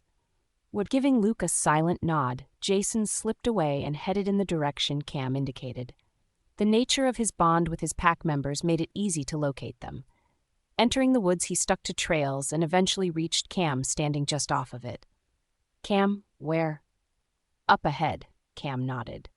Anxiously, Jason peered through the trees to see Phoebe watching over the pups as they scattered through the woods with baskets in hand. The 2-year-old that normally was always on her hip was now being carried by one of the older girls, eager to test their motherly skills. "What's going on?" Jason asked. "I think they are looking for wild mushrooms and berries," Cam said, keeping his voice low. "It seems to be part of a lesson on plants and foraging. Looks like she's teaching them life skills." Jason smiled. She was concerned with the health of her pack. Teaching them how to forage for food and healing herbs made good sense, especially considering the current state of the pack's leadership. While the pack warriors were definitely adversely affected by their leadership, the pups still held strong bonds with their fellow playmates, no doubt due to Phoebe's influence as one would expect of a proper Luna. "Keep an eye on the pups. Make sure they don't wander too far," Jason instructed. "Right. Good luck, Alpha. Go get her." Cam patted his shoulder in encouragement before slipping away. Jason took a deep breath, trying to calm his racing heart as Lobo paced his mind. They were finally going to meet their mate. All his years of waiting were at an end. But what was he going to say? Jason hesitated. How should he even approach her? He didn't want to be overbearing or overwhelm her with his aura. If he walked up to her and said, "Hello, mate," would that be too much? "I know you are there." She suddenly spoke. "Come out." "Miss Phoebe, can I take Jack? Please. I promise I'll be careful." Phoebe finally relented at the young girl's urgent plead, handing over the 2-year-old. In general, she knew the girls would take care of him and knew better than to intentionally place him in harm's way, but toddlers tended to find trouble easily enough on their own. She watched the pups carefully. There was no fear of them wandering too far, and they knew the safety rules, which she was confident they would adhere to them. The wind shifted, and Mani was suddenly on alert. Ever since last night, her wolf had been anxious and unsettled. Nothing seemed to help, and even her wolf didn't know the reason. But now she caught the smell of dogwood and campfire that stirred a part of her she thought long dormant. But that couldn't be, unless— "Mate!" Mani exclaimed. "But it can't be, Graham." "Not him. Our real mate." "You mean our second chance mate?" "Yes, he's here, he's here." "But why would the moon goddess give us a second chance mate? I'm not— She wouldn't care about someone like me." "The moon goddess loves us, I told you so," Mani said. "Oh, call him over and you'll see." Phoebe bit her lip and steeled her nerves before she slowly turned. "I know you are there. Come out." "Shit," was the muffled reply. It was followed by snapping twigs as a tall, well-built male stepped into view.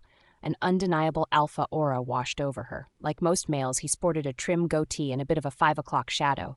It wasn't easy for wolves to maintain a clean-shaved look, so most gave up. His dark brown hair fell over his forehead, making her fingers itch to run through it. Why? Why would the moon goddess do this to her again? Another alpha? She didn't know if she could survive another rejection. "Don't think like that," Mani admonished. "He won't do that." "Our last one did," Mani whimpered. Hi," he said, his nervousness palpable. Perhaps she caught him off guard by calling him out. She knew how important it was for alphas to be in control, but she didn't have any desire to allow another to walk all over her. Jason hesitated. "I didn't mean to startle you. I know who you are, Alpha Jason. The pack has been buzzing about your visit for a week." Jason clenched his jaw at her dismissive and formal answer. He wanted her to call him by his name and only his name. There should be no titles between mates. "So do you want to do it here, or do you want to move further away?" Phoebe asked. "What do you mean?" "The rejection." "What?" His eyes practically bulged from his head. "That's why you waited until now, isn't it?" Phoebe asked. "You waited until I was somewhere alone so no one would see you." "Why would you think that?" "It is what my first mate did." "Your first? Then I'm your second chance," he said. She could almost see the wheels turning. No alpha wanted leftovers, especially one that had already been rejected. "So should we just get it over with now? Let's move away from the pups. I rather they didn't see." "No." He suddenly closed the distance between them, taking her hands in his. There was panic in his gaze. Phoebe blinked, as startled by his reaction, as the electric charge of their bond tingling through her skin and up her arms. "Please, no," he said more softly, afraid he scared her before stepping close. "I have been looking for you for 10 years. You have no idea how many times I dreamed of this moment." Phoebe stood speechless as his scent wafted around her, making her feel safe and warm. He bowed his head, resting his forehead against hers. Breathing deep, he sighed, and she knew he was taking in her scent. "You are so beautiful," he whispered. "I don't know what I did to please the moon goddess that she would bless me with you." Phoebe remained silent. Did he really call her beautiful? Yes, he did," Mani cooed. "I told you so. Please say we can spend some time together, Jason said slowly, easing back, afraid he might be overwhelming her. He still gripped her hands as if afraid she would disappear if he let go. "Can we have dinner? I'm dying to know more about you. I want to know everything. Please." "Say yes, human?" Mani howled. All right." Phoebe nodded hesitantly, studying him as he smiled at her answer. "How about my cottage? Say 7? "Perfect," Jason eagerly agreed. He smiled again, revealing dimples as his eyes swirled amber. His wolf was close to the surface, eager to see her. She shivered as his scent grew stronger and his aura protectively engulfed her. His arms encircled her, pulling her close. He bowed his head close to her neck near her marking spot where her scent would be strongest. Breathing deep, he filled his lungs with her scent, sage and lilac, with just the slightest spicy note he almost missed. Slowly, he pulled away and rested his forehead against hers again. 7. And not a second later. "All right," Phoebe agreed, staring at him, shocked by his behavior as much as her reaction as she fought the urge to press herself against him. This wasn't what she expected, but it was making her heart flutter, and Mani was practically purring. Before reluctantly departing, he raised her hands to his lips and gently kissed them. Studying every inch of her face, he committed it to memory before he finally turned to leave. "Wait!" Phoebe suddenly shook off her stupor and clutched his arm. Startled, he looked at her. "Be careful where you step," she warned, pointing down at the ground. He followed the gesture to see a large trap glinting cold silver in the dim light of the woods. His nose wrinkled in disgust as he said, "Is that silver?" "Yes," Phoebe nodded. "That's our Alpha's solution to the increasing rogue attacks. He and his warriors set traps like that throughout the woods." "You're kidding." Phoebe shook her head. "You should warn your warriors if you plan on accompanying patrols. I should ask for a map so they can memorize their locations." "There aren't any," Phoebe said, "so it won't do you any good. I doubt anyone even remembers where half of them are located." "The pups!" Jason suddenly whirled around looking for them. "They are all right," Phoebe said. "We're in the woods all the time, so they know where the traps are." "They know," Jason blinked. "Cam, watch where you put your feet." "Yeah, I was going to warn you, but I didn't want to interrupt. It's not so bad if you keep to the trails." The kids were having a jumping contest over one of them. Jason suppressed a growl. Was he serious? These pups were so used to these deadly traps that they treated them like a game? What was wrong with this pack's leadership? Did they actually think it was okay? Alpha Jason?" Phoebe hesitated, sensing his boiling anger. She touched his arm. Jason." He jerked to attention, turning to her voice. His swirling eyes glimmered amber before darkening to his usual brown as his wolf subsided. Seeing her startled expression, he gently embraced her, calming himself with her scent and assuring her he was fine. "Be careful, Angel," Jason said. "One of my warriors is out here with you, so—" "I know." "You know?"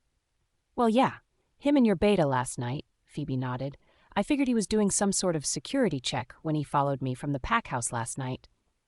"How did you—" "No one comes out to my cottage, so it's not really hard to sense when something changes," Phoebe explained as if it should be obvious.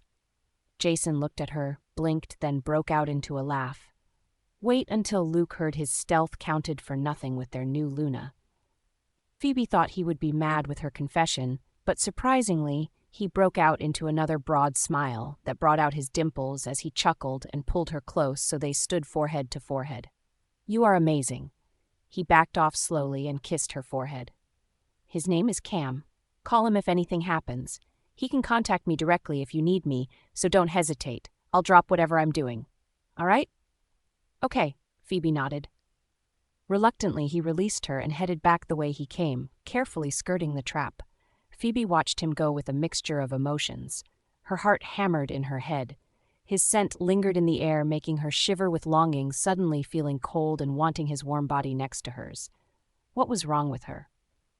"Nothing," Mani answered. "It's natural to want your mate close to you, especially one as yummy as ours." "Mani, what?" "You think he's yummy too. Don't deny the thoughts that have been running through your head the moment he kissed your hands." Phoebe blushed. The blessing and curse of having a wolf spirit was that you could never keep a secret from them. Every thought that flitted through her mind when their mate held her, no matter how lewd or fleeting, was shared with her wolf, currently prancing about in her mind. You don't have to be embarrassed. It's natural. But our first mate. Oh, forget about him. Focus on our new mate. He'll make the waiting worth it. Phoebe sighed. There was no talking to her wolf when she was like this. Mani might be ready to accept their mate at face value, but she couldn't help but have reservations. She had been looking forward to meeting her fated mate, but the dream had become a nightmare in a single moment. Could she really have faith in this second chance and know it wouldn't also become a nightmare? Jason returned to the training facility to see not much had changed. Graham and his beta still hadn't shown up, but Luke had organized the warriors and drilled them with a proper exercise routine. Go back to mate, Lobo demanded. Mate not safe out there alone. She's not alone. Cam is watching her. We should be watching her. Jason couldn't help but agree. Her scent was still strong in his nostrils and his clothes. Most she-wolves he met invariably had a sweet smell, either of fruit or flowers, which generally made him gag. Phoebe's scent, on the other hand, was much richer and earthier, more soothing and enticing. It was like her scent was specifically crafted just for him, and perhaps that was true of all fated mates. But he was her second chance mate. The thought of another wolf touching her irritated him. Yet she said she had been rejected, which was all the more infuriating. Who would reject such a perfect mate? Her gentle curves fit so neatly against him, and he could only imagine how soft her pale skin would feel under his fingers. And her gray eyes that shimmered silver. Silver. Jason frowned. Christy claimed Phoebe was wolfless, but how then would Phoebe have the ability to sense his warriors if not for a wolf's extended senses? When her eyes shimmered, was that not her wolf coming to the surface? Why would they say she was wolfless when she clearly possessed a wolf? Unless they didn't know? But how could that be? If she was rejected, perhaps the shock of the bond breaking caused her wolf to regress. He heard of it happening before. Rejected wolves were often weaker because their wolf spirits suffered horrendous pain and loss when the bonds were broken. They also sometimes lost the ability to shift because of that. Perhaps that was what happened to Phoebe. Lobo whimpered at the thought of their mate enduring such pain, but it made sense. It explained why Phoebe avoided the pack house and chose to live alone. No doubt her first mate was as member of the pack, and she would want to avoid him, especially if he took a different mate. It also explained why she was so thin. When he held her, Jason couldn't help but notice she was underweight even for her petite size. After the rejection, she probably lost her appetite, further weakening her and making it more difficult to shift, which took a lot energy and calories to maintain. Mate hurting? Lobo whined. Yes.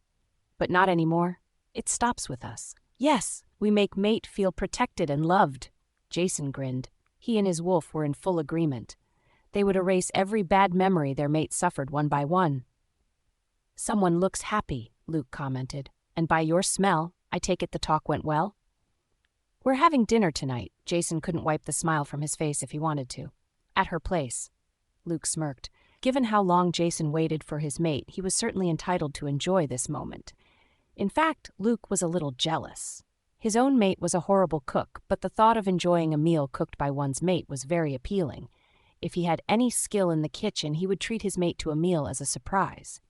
So it went very well. Jason's smile faded. What? When I first saw her, she asked if I was going to reject her. Why would she ask that? Because that's what her first mate did. First mate, so you are her second chance, Luke said. Jason nodded. Well, that explains a few things.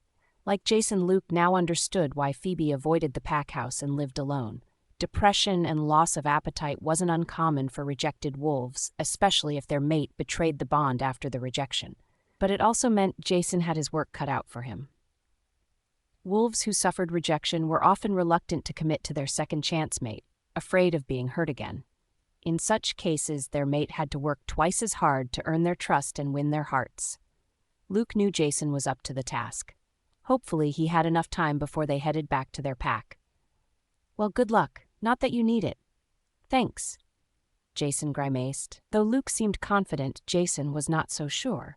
He was not a Casanova and had avoided all romantic entanglements, choosing to stay faithful to his mate. With his lack of experience, did he really stand a chance of winning over his mate? Jason could barely contain his anticipation as he anxiously watched the clock for dinner time. Returning to his room after the disastrous joint training, he hopped in the shower to wash away the dirt, grime, and frustration. Not only did the Rimrock Pack's warriors lack discipline, but also strength and stamina. His warriors could run circles around them. However, when pressed by Luke's aura, they quickly fell into line and pushed themselves so there was some hope. What was truly lacking was the pack's authority. The warriors' lackluster performance was clearly due to their alpha's absence and lack of motivation. Even if just their beta participated in training, it would be a huge improvement to morale. Luke's reaction to learning about the traps was predictably incredulous. He shook his head at the sheer idiocy of the whole idea, especially if the pack's warriors didn't know the location or placement of the traps. If the warriors didn't know where the traps were located, their movements would be equally hampered, and the traps just as deadly to them as their enemy. For a small pack controlling a vast area, traps weren't necessarily a bad thing, but implementing them called for strategy. Placing them in areas difficult to patrol would be smart, but not everywhere, and especially not remembering where they were placed was a problem. Rimrock was a mid-size pack, so there should be no reason to employ so many traps given the size of their defensive force. It all came down to laziness and their alpha's disconnection with his pack duties. Stepping out of the shower, Jason shook his head to clear his mind of such thoughts. Right now, the only thing that mattered was his mate. He wouldn't let anything interfere with his first meal with her. Tonight would be perfect. Not wanting to appear too formal, he dressed in a sweater and jeans with his leather jacket as the final layer. Jason considered his reflection carefully. Normally, he didn't care what he looked like, but tonight he hoped to impress. Touching his now smooth cheeks, he thought he struck a handsome profile. Hopefully his mate would be impressed. Lobo was practically climbing the walls of his mind, eager to see their mate again. Leaving the pack house through the kitchen and out the back door, Jason avoided his hosts and any needless questions.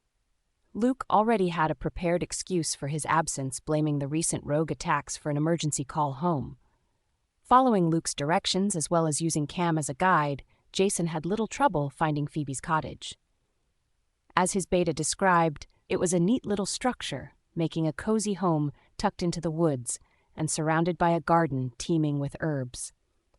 The perennials had long since gone to seed and minded themselves with little effort from their caretaker. Though it was a picturesque scene, Jason did bristle at the thought of Phoebe living out here alone with no one to protect her but border patrols whose abilities he now seriously questioned. Lobo growled in agreement. It simply wasn't safe for their mate to remain here. "Alpha? Anything to report, Cam?" Jason asked without looking at his warrior newly emerged from the forest shadows. "All is peaceful." "Good. You can head back to the pack house and get yourself a proper meal. I won't be needing you the rest of the night." "Planning to guard Luna on your own, then?" Cam asked with a smirk. Jason growled at his warrior's audacity, but Cam was already off. With a sigh, he calmed himself. It was his hope to spend the night with his mate. If she was uncomfortable with that idea, he would sleep on the porch. But tonight would be perfect. "Remember, don't push her," Jason said to his eager wolf. I know, but mate? Tonight is all about her, so she is in control of what happens." "Right, yes, now go to mate, human." Jason couldn't help but smile. A wolf's sex drive was generally high and tempered only by their desire for their one true mate. Their wolf counterparts seldom found anyone tempting if it wasn't their mate, and so had no desire to be with them. It was the human counterpart that lacked self-control and chose to engage in sometimes numerous trysts waiting for their mate to appear. While it wasn't uncommon for young wolves to engage in sexual activities, Jason had abstained. The idea of touching any wolf who was not his mate was nauseating, especially after learning about his parents' troubles. Jason was determined not to repeat his father's mistakes, so he avoided affairs with others. Apparently, other wolves found his level of self-control appealing, and many sought to be his first partner, but Jason shrugged them away, following his wolf's instincts to save himself for his fated mate. He wanted her to be his first, and selfishly wanted to be her first. Jason certainly wouldn't have faulted her if she took other partners before meeting him, but now it seemed his selfish wish had come true. When he held Phoebe and breathed her scent, he hadn't detected any trace of another. It seemed her first mate had rejected her immediately, and perhaps because of that, Phoebe hadn't had any desires to be with another. Lobo was eager to express the pent-up urges they had suppressed, but Jason insisted they take it slow. They had to be mindful of the trauma she suffered because of her rejection and gradually break down the barriers she erected to protect herself. Once again in control, Jason let himself through the garden gate and stepped onto the porch. With a deep breath, he knocked and anxiously waited for an answer. What if she changed her mind and refused to let him in? Lobo whimpered at the thought. After an agonizing minute, the door opened a crack. Verifying her visitor, Phoebe undid the last latch and opened it wide. Shyly, she smiled, "Come in." Jason stepped across the threshold and was immediately engulfed in her scent. Around the pack house, he only ever caught a faint whiff of her, just enough to tantalize him, but in her home he was practically swimming in it. Jason breathed deep, letting her scent soak into every fiber of his being while Lobo rolled onto his back, belly up. Blinking, he realized Phoebe was still anxiously watching him. Smiling, he said, "Your home is almost as beautiful as you." Her gray eyes blinked wide, startled by his announcement, then a rosy blush colored her cheeks. "Thank you. Dinner will be ready in a few more minutes. Make yourself at home." She closed the door and hurriedly retreated to the kitchen where he could smell the tantalizing odor of chicken, sautéed vegetables, and rice. "Make myself at home." Jason smiled at the idea. He had every intention of doing just that. Spying a coat rack next to the door, he shrugged off his jacket and hung it up. His eyes shifted to her front door, and he frowned as he counted the number of latches and deadbolts that had been installed. It wouldn't do much to deter a wolf from entering if they wanted, but it was an indication she didn't feel safe. Quietly, he turned, taking in the small, neatly arranged interior. There was a sofa and chair set arranged in front of the fireplace with a coffee table, side tables, and lamps. An upright piano was tucked in a small nook, and he immediately wondered if it was for decoration or if she knew how to play. But what caught his attention was books. Books were everywhere, arranged in several bookcases, on top of the piano, on the coffee table, over the mantel. There was easily 1,000 or more. Has she read all of them? He wondered. He could count on one hand the number of books he had read. He recalled what Luke told him concerning the pretend campfire as she related the plot of Treasure Island. Approaching one of the cases, he read the bindings on the shelves. Great Expectations, Scarlet Letter, Moby Dick, Frankenstein, and The Prince and the Pauper, among many others, all carefully arranged by the author's last name. "So, have you read all of these books?"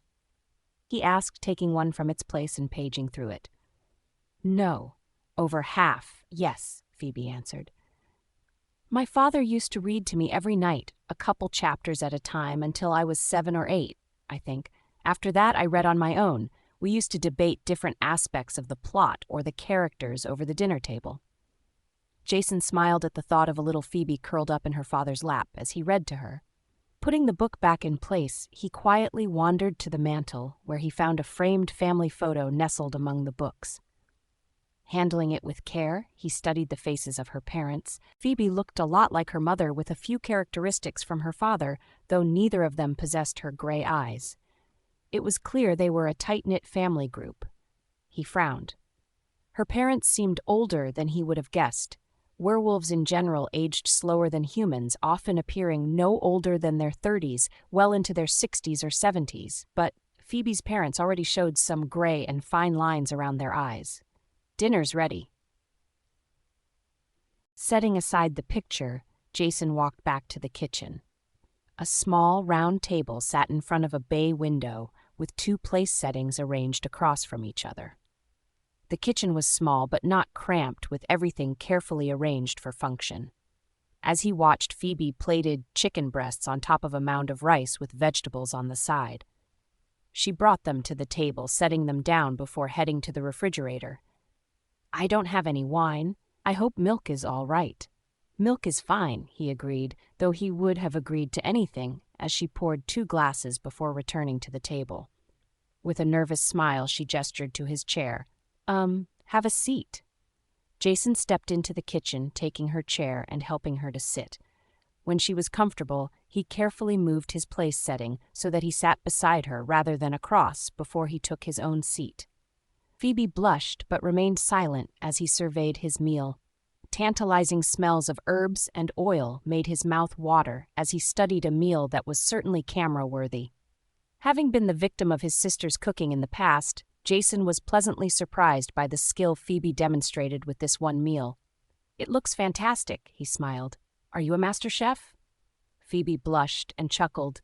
"No, my mother used to run the pack house kitchen. I learned from her." "And quite well," Jason added before picking up his utensils and cutting into the chicken. "I wish my sister had half your talent." It was so tender, he didn't even need the knife. His mouth was already watering before he took his first bite. The savory flavor exploded in his mouth, punctuated by the clever mix of herbs and seasonings. Even the pack cooks never made anything so engaging. "So, you have a sister?"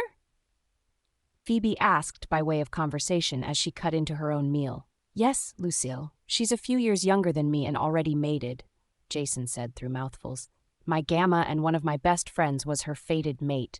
I couldn't tell you who I was more jealous of at the time." Phoebe stifled a chuckle. "And you? Siblings?" "No," Phoebe shook her head. "My parents met late in life. My mother wasn't originally from this pack, so it was pure chance she met my father at all." "Really?" "She was the head cook at her original pack, too, and my father was one of our foragers and gardeners, so he was the one usually sent out to buy groceries. One day he stopped at a farmer's market, and it just happened that my mother was at the same one. They'd both had all but given up on finding their fated mates by the time they met." Jason smiled, picturing the moment the pair, well out of their primes, came face to face. Aloud, he said, "Then they had you." Phoebe nodded. "My father went to school for teaching.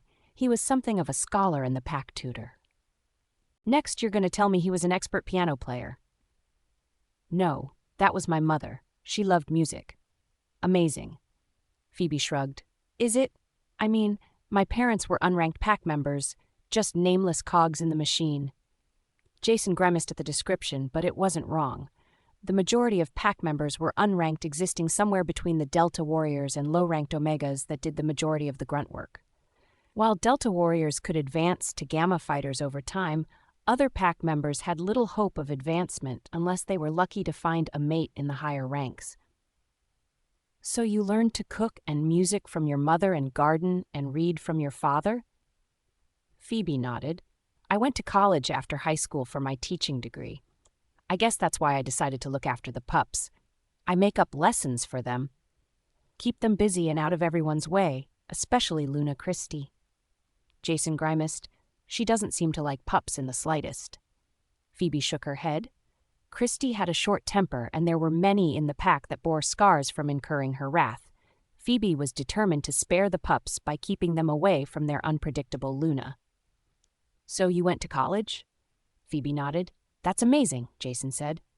"Is it? Yeah. Most pack members stick to whatever work they like, but for someone to have the passion to actually go into higher education is pretty rare," Jason said. "You are amazing."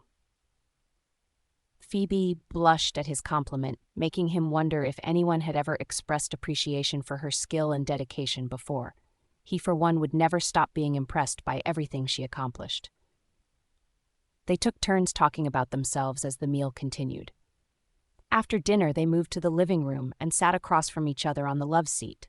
Normally, Phoebe would have washed the dishes immediately, but this time she left them in the sink. Jason fondled her slim hand, listening to her.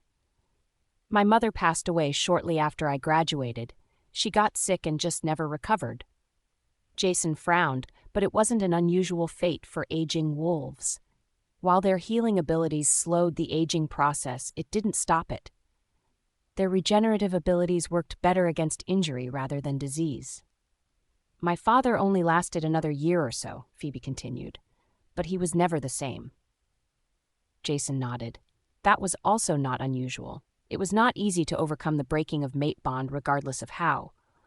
Once one half of the pair passed, the other usually deteriorated and followed rather quickly. While his own father had passed away years ago, his mother was alive and well, but she was a special case. She had a strong desire to watch over her children and was eager to hold her grandchildren before she left the world. Jason raised her hand to his lips. "I'm sorry you had to go through that alone." Phoebe gave him a shy smile and a slight blush colored her cheeks. He wasn't sure if it was a reaction to his sympathy or the kiss. Despite the fact she had been rejected, it was clear she had never been romanced. "How about you?" Phoebe finally asked, hoping to take the spotlight off herself. "What's your family like?" "Well, I already told you about my sister. Our mother is still alive, though my father has passed on." "Really?" "Yeah, that was 5 years ago?" Jason nodded. "Not long after I took over the pack, my father began to deteriorate." Phoebe frowned. Alphas lost some of their prowess once their heirs took over. However, they often went on to live a decent retired life. For Jason's father to have reacted that way indicated the passing of leadership was not amicable, but she didn't think it was her place to ask. "My father and I never really saw eye to eye," Jason sighed, continuing without prompting. "We had different ideas of what it meant to be alpha, especially when it came to our Luna." Phoebe inclined her head to the side. "He thought I was being stubborn waiting for my fated mate," Jason explained. "An alpha's aura is more potent with a mate, so he thought I should take a chosen one." "But you didn't," Phoebe said. "If he had, it would have broken their bond sight unseen. I knew somewhere out there was my perfect match. The goddess is never wrong. But I never imagined she would choose someone as perfect as you."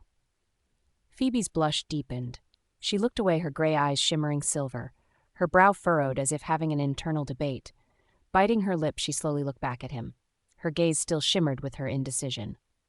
Can I ask you something?" "Of course, Angel. You can ask me anything." "Could you... I don't want to push you or anything, so you definitely don't have to. It's just I never did it before, so would you kiss me?"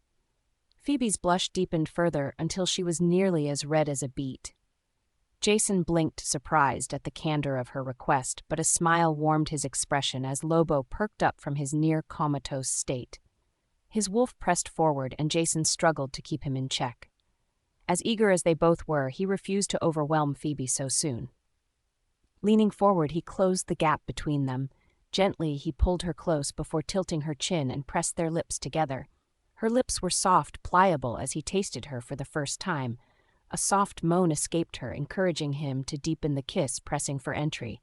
His tongue slipped into her mouth, curling around hers.